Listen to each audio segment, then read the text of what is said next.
go manaigh a bhaintear Chonamara nó duine be bhfuil ana nó ólas aige is a Spidéal chun na Gaeilge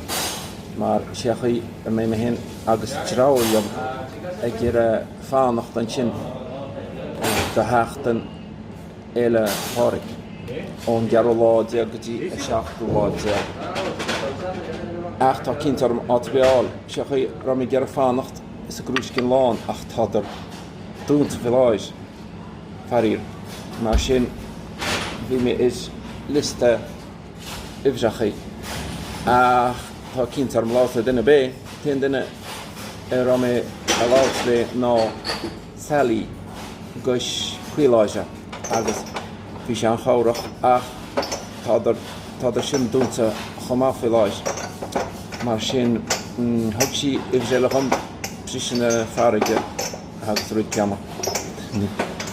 ní ra an láta duine bé an sin nach chéide mar sin chunne mé breanú agus chola hens go mé rud a cinint ach idir a dálín duine bé thugaí ó bhfuil an bholalas a nó béidir ghuiil sagaí faoú chuna a bheith sásta muid a chur suas an sin íoc go anú igi thráilm mar sé deile agus haidir sin go seisiún bhfuil duine bé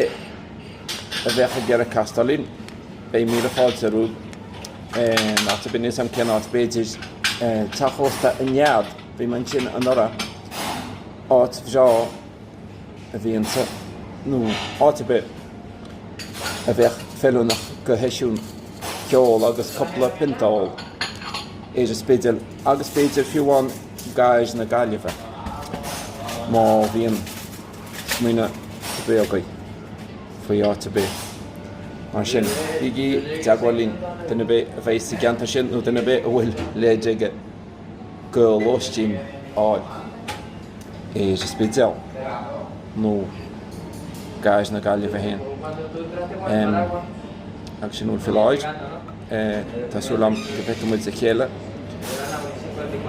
agus píosa pléireacha a bheith héin agus Sheachtain na Ghaeilge bheith gis chomá mar sin cholachana a bhá Ghaeilge